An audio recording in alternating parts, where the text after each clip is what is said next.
하나님 앞에 받았던 그 모든 복을 상실했습니다. 하나님이 주신 복은 이루 말할 수 없는 복이었습니다. 모든 세상을 다스리는 통치권이 있었고, 그는 하나님과 직접적으로 교제하고 소통하는 그런 놀라운 복들이 있었지만 다 상실했습니다. 결정적인 사건이 뭐였을까요? 바로 선악을 알게 하는 나무 열매를 먹은 것입니다. 그로 인해서 모든 것이 다 파괴되었습니다. 하나님과의 관계, 또 이웃과의 관계, 자연과의 관계, 나 자신과의 관계, 그리고 살아가는 그 모든 인생도 늘 고난과 슬픔과 어려움의 연속이었습니다. 아담은 이제 거저 먹는 인생이 아니라 열심히 땅을 갈아서 농사를 지어야 먹고 살았습니다. 하와는 이제 출산을 할 때 극심한 고통을 겪어야만이, 그 해산의 고통을 겪어야만이 아이를 낳게 되었습니다. 뱀도 영원토록 배로 기어다니며 그 흙을 먹고 살아야 했습니다. 그리고는 에덴의 동산에서 쫓겨나서 이 세상에 유리하며 살아가는 인생이 되었습니다. 하지만 그들에겐 소망이 있었습니다. 왜? 바로 창세기 3장 15절의 말씀이 하나님께서 약속의 말씀으로 주셨던 것입니다.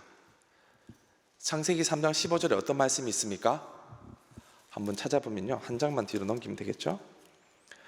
내가 너로 여자와 원수가 되게 하고 내 원수도 여자의 후손과 원수가 되게 하리니 여자의 후손은 내 머리를 상하게 할 것이요 너는 그의 발꿈치를 상하게 할 것이니라 하시고, 하나님이 뱀에게 하신 말씀인데요, 어떤 후손이 나옵니까?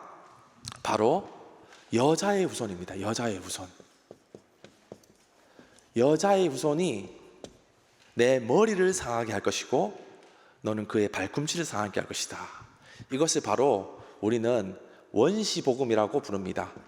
최초로 선포된 복음입니다. 여자의 후손이 그들의 소망입니다. 왜? 뱀으로 상징되는 사탄의 머리를 부수고 사탄의 권세를 무너뜨리고 이제 죄 없는 여자의 후손이 우리의 삶을 구원하고 회복시켜 주실 거라는 그 약속의 말씀으로 나아갑니다. 그리고 이제 가죽옷을 지어서 그들의 부끄러움을 덮어 주셨습니다. 이제 아담과 하와의 소망은 뭘까요? 이 여자의 후손, 곧 메시아인데요, 이 여자의 후손을 기다리는 것이었습니다. 그리고 세월이 가매 드디어 여자의 후손을 얻게 되었습니다. 그것이 오늘 읽었던 말씀, 바로 창세기 4장 1절 말씀입니다. 1절 말씀에 보니까 어떻게 나와 있습니까? 아담이 그의 아내 하와와 동침하매 하와가 임신하여 가인을 낳고 이르되 내가 여호와로 말미암아 등남하였다 하니라, 이렇게 나옵니다. 그러니까 등남하였다가 아니라 등남하였다. 이게 뭐냐? 바로 그 가인이 뭐냐면요, 등남이 아니라, 등남은 이제 그 의역이고요, 얻었다. 가인의 뜻은 얻었다, 취했다, 이런 뜻입니다. 뭘 취했을까요? 여자의 후손. 우리가 그토록 기다리던 여자의 후손을 얻었어. 왜냐? 아담과 하와의 후손이니까요, 가인이. 그래서 얻었다고 선포하는 겁니다. 그런데 이 가인은, 원래 이 이스라엘은요, 이름 따라 갑니다. 이름 따라. 우리도 그렇지만 가인은 말 그대로 얻는 존재입니다. 얻는 존재. 뭘 얻었을까요? 이 세상에 좋은 그 모든 것들을 다 얻는 존재입니다. 그래서 예상컨대 가인은 아주 예쁜 외모를 가지고 건장한 힘을 얻었고, 또 재산도 얻었고, 또 똑똑한 머리도 얻었고, 어쨌든 이 가인의 이름대로 살아간다면은 세상의 모든 것을 다 얻는 존재입니다. 그게 가인입니다. 그리고 마지막에 온 열방을 구원해 줄 우리 여자의 후손 메시아로서 나아갈 것이다. 이게 아담과 하와의 소망이었습니다. 그런데 2절에 보니까 또 그가 또 가인 아벨을 낳았는데 이렇게 나옵니다. 후손이 한 명 더 생겼습니다. 그 후손의 이름은 뭘까요? 아벨이에요. 아벨. 근데 아벨은요, 아담이나 하와나 뭐 어떤 제스처가 없어요. 그냥 아벨을 얻었다, 그냥 서술 끝입니다. 어떤 느낌이 없습니다. 가인은 등남하였다라는 표현을 썼지만 아벨은 뭐야, 이미 여자의 후손 얻었는데 넌 왜 나왔어? 약간 이런 느낌입니다. 왜냐? 아벨 뜻이 뭘까요? 아벨 뜻은 가인과 완전히 반대입니다. 없다. 아벨은 없다란 뜻입니다. 이 이름에 근거하면요, 아벨은 이 세상에서 얻은 게 없는 자입니다. 가인과 완전 반대입니다. 예쁜 외모도 없고, 건강한 몸도 없고, 돈도 없고, 똑똑한 머리도 없고, 사람들의 사랑도 없고, 이미 여자의 후손 나왔는데 너가 왜 나오는 거야? 하는 어떤 사랑받지 못하는 어떤 그런 모습입니다. 그래서 가인과 아벨은 완전히 반대되는 인물입니다. 그런데 이 두 사람의 직업도 반대되는 겁니다. 직업을 한번 볼까요? 2절에 보니까 아벨은 양치는 자였고 가인은 농사하는 자였더라. 자, 아벨은 양치는 자입니다. 양치는 자, 목자라고 볼 수 있겠죠. 가인은 농사하는 자입니다. 농사하는 자. 여러분, 농사는 어디서 합니까? 밭에서 하죠. 밭에서 씨를 뿌리고 물을 주고 자갈 걸러내면은 항상 그 가인의 시선은 어디를 향해야 됩니까? 땅. 그래서 수많은 직업 중에 가인이 농부라는 게 아니라 가인은 땅을 바라보고 사는 자를 말합니다. 그게 농사하는 자의 핵심 의미입니다. 가인은 항상 땅을 바라봅니다. 땅의 것. 대표적으로 이 당시에는 농산물을 통해서 생명을 얻으니까 이것이 아주 가치 있는 일입니다. 지금 무슨 1차 산업 그런 의미가 아니라 가장 사람들이 추구하는 길을 간 것입니다. 그것이 바로 농사 짓는 자라는 뜻입니다. 땅을 보는 사람. 아벨은요, 양치는 자입니다. 왜 양을 쳤을까요? 여러분, 양고기 드셔보셨습니까?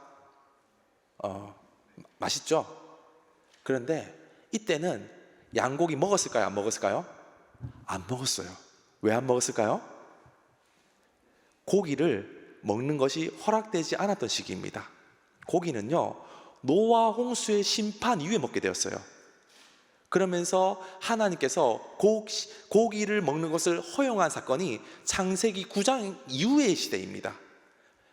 노아 홍수 이전은요, 고기 먹는 줄을 몰라 고기 먹는 것이 허락되지 않았고 채소와 과일만을 먹어도 충분한 삶을 살았습니다. 그러니까 아벨이 양을 칠 때는 식용의 목적으로 양을 친 것이 아니에요. 그럼 왜 양을 쳤을까요? 옷 때문이에요. 양의 옷 때문. 왜? 가지고 옷은 입었거든요. 왜 옷을 입었습니까? 죄에 대한 증상은 부끄러운 거. 내 몸을 벌거벗는 거, 부끄러운 게 죄의 증상입니다. 그래서 하나님 처음에는 무화과 나무잎을 엮어서 부끄러움을 가렸지만 하나님께서는 튼튼한 가죽옷으로 그들의 부끄러움을 덮어주셨습니다. 그것은 곧 그들의 죄를 어린 양의 보혈로 덮어주셨다는, 예수님이 어린 양이 되셔서 그 어린 양으로 죄를 덮어주셨다는 것을 가죽옷을 통해서 보여줍니다. 그의 이제 아담의 후손들이 자꾸 이제 아기들이 나오는데 옷이 필요한 것입니다. 그래서 이 아벨이 양치는 자는 것은 그들의 부끄러움을 덮기 위해서입니다. 그래서 양치는 자는 하늘을 바라보는 존재입니다. 왜? 하나님 앞에 내가 부끄러워서 가죽옷으로 나의 부끄러움을 덮으며 살아가겠다는 그 존재가 바로 양치는 자의 존재의 목적이란 겁니다. 고기나 뭐 이런 우유 이런 게 아니라요.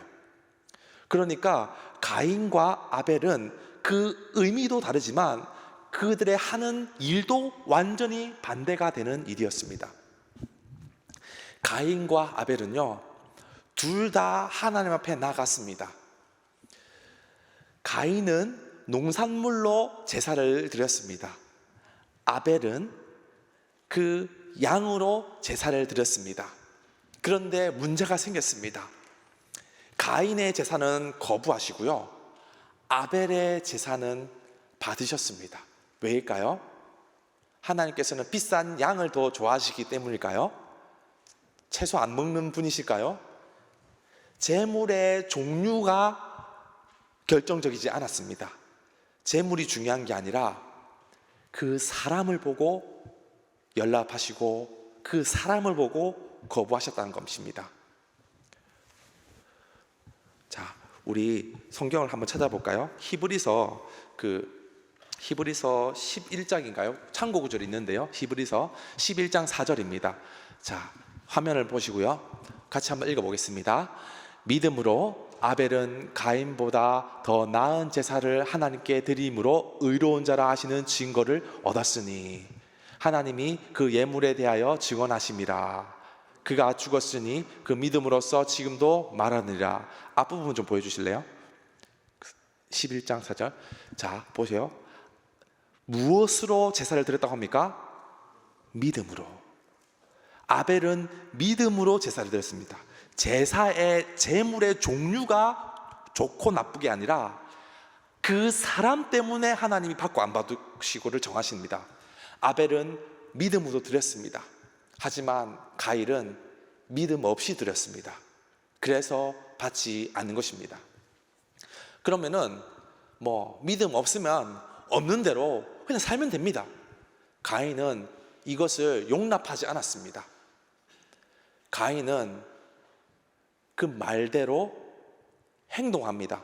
왜? 내가 없는 자잖아요. 내가 하나님을 못 얻었어. 하나님도 내가 얻어야 되는데 그 용납됩니까? 용납 안 됩니다. 그래서 그 반응으로 어떻게 합니까? 아벨 좀 따라와봐. 들판으로 불러보냅니다. 그리고 뒤통수 있을 때 뭘로 어떻게 합니까? 벽돌로 막 뒤통수 찍는 겁니다. 그래서 여기 어디 나옵니까? 보니까 8절에 보니까 가인이 그 아우 아벨에게 말하고 그들이 들에 있을 때 가인이 그의 아우 아벨을 쳐 죽이니라. 그냥 죽여버리는 것입니다. 아벨을. 왜? 내가 하나님 얻어야 되는데 네가 얻고 왜 내가 못 얻어? 용납할 수 없다는 그런 것입니다. 그런데 아담과 하와는 처음에 가인을 어떻게 인지했습니까? 우리를 구원해 줄 여자의 우선 메시아 그리스도 가인 너야. 그래서 등남하였다 하며 기뻐했습니다. 그런데 우리가 기다리던 여자의 우선이었습니까? 완전 아니었어요. 오히려 사단의 종노릇하는 마귀의 후손이었습니다. 그래서 완전히 이제 가인의 세상이 되었습니다. 그게 뭐냐? 곧 마귀가 다스리는 세상으로 나가버리게 된 것입니다. 가인이 우리를 구원해 줄 소망인 줄 알았지만 오히려 우리를 더 고통스럽게 만든 폭력, 그러니까 뭡니까? 힘의 논리죠. 말 안 들어? 나한테 안 받쳐? 쳐 죽여버리는 폭력으로 이 땅을 내가 통치하겠다는 사인입니다. 그래서 이후엔 뭐가 나오냐? 쭉 가인의 이야기가 나와요. 가인이 폭력으로 세상을 다스리는 이야기가 나옵니다. 제가 옛날에 설교했었는데 가인의 성이라는 제목으로 저녁 예배 설교를 했었거든요. 결국 힘의 논리로 이 땅을 다스리는 것, 그것이 바로 오늘날 살아가는 삶의 논리입니다. 전쟁이나 어떤 사건 사고가 그 논리가 뭡니까? 힘으로 찍어 눌러버리겠다는 겁니다. 말 안 들으면은. 그것이 바로 가인의 후손들이 행하는 모든 방식입니다. 우리는 그 논리 안에서 살아남으려고 열심히 노력하고 열심히 수고하는 것이 이 땅의 많은 사람들의 삶의 모습이라는 것입니다. 결국 이것은 성경의 애굽의 논리, 그리고 나아가 바벨론의 논리로 연결되는 것입니다. 무엇이 뭐냐? 강한 것이야말로 진리다. 힘의 논리로 내가 통치하겠다는 겁니다. 아담과 하와는 그 모습을 보고 마음이 어땠을까요? 너무 슬펐겠죠. 소망 없음을 느꼈겠죠. 하나님께서는요, 그 모든 것을 합력하여서 선을 이루시는 분이셨습니다. 하나님은 가인이 다스리는 이 세상 가운데 새로운 후손을 주셨습니다. 그게 뭘까요? 그게 누굴까요? 여기 보십시오. 4장 25절 26절입니다. 창세기 4장 25절 26절 같이 한번 읽어보겠습니다. 아담이 다시 자기 아내와 동침하매 그가 아들을 낳아 그의 이름을 셋이라 하였으니 이는 하나님이 내게 가인을 죽인 아벨 대신 다른 씨를 주셨다 함이며 셋도 아들을 낳고 그의 이름을 에노스라 하였으며 그때 사람들이 비로소 여호와의 이름을 불렀더라. 아멘. 아벨은 죽었지만 하나님께서는 그것을 다 기억하셨습니다. 그리고 새로운 세 번째 아들을 주셨습니다. 그 아들의 이름이 무엇입니까? 바로 셋입니다. 이쯤 되면 셋의 이름의 뜻이 궁금하죠? 셋의 뜻이 뭘까요? 다시 그 자리로 돌아가다. 이건 제가 좀 풀어서 말한 거고요. 원래는 다시 놓다는 의미예요. 다시 놓다.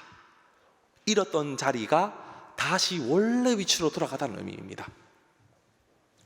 하나님께서는 셋을 통해서 역사하셨습니다.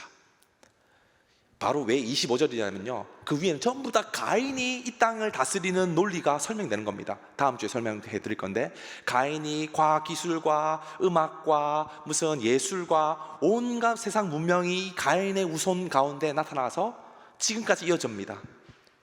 아벨은 말 그대로 없는 인생입니다. 하지만 하나님은 셋을 주셨습니다. 셋이야말로 그토록 아담과 하와가 기다리던 여자의 후손이었습니다. 그 셋의 후손이 바로 에노스입니다. 에노스. 에노스 뜻이 뭘까요? 바로 흙입니다. 흙. 흙이라는 뜻을 가진 인물이 한 명 더 있죠? 그럼 누구죠? 아담. 같은 뜻입니다. 에노스와 아담은 이제 같은 의미인데요, 결국 새로운 아담을 우리 주님께서 이 땅에 예배해 두셨다는 겁니다. 그리고 그 새로운 아담의 실체는 바로 신약 성경에 우리의 둘째 아담, 새 아담으로 불리는 예수 그리스도이십니다. 그리고 에노스는 그 예수님을 거울처럼 비춰주는 모형의 역할을 하는 것이죠. 비로소 26절에 여호와의 이름을 불렀더라 이렇게 나옵니다. 셋의 후손인 에노스를 통해서요. 이것은 무엇을 말할까요? 그냥 하늘 대고 여호와 이게 끝이 불렀다는 의미일까요? 여기 이 교환에 보면요, 창세기 4장 26절을 실어놨습니다. 너무 중요해서요. 근데 중요한 게 뭐냐면은 영어 성경이에요. 제가 여기 보면 이제 MSG라고 표현했잖아요. 이게 메시지 성경을 표현하는 건데요. 자, 여기 보면요. 중간부터 보면은 That's when men and women began praying and worshiping in the name of God. 이렇게 나오죠.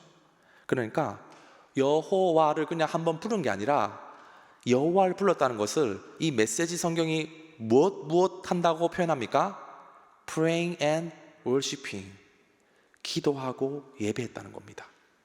이것은 조나단 에드워즈라는 위대한 신학자는 어떻게 표현했느냐? 부흥이라고 표현했어요. 부흥. 여호와의 이름을 불렀다는 그 시대의 대대적인 부흥 역사를 하나님이 주셨다는 걸 표현해요. 여러분, 악이 관영한 시대에 우리는 절망할 수 있습니다. 호랑이 가수 죽었죠? 자살했죠? 전쟁 끊임없이 일어납니다.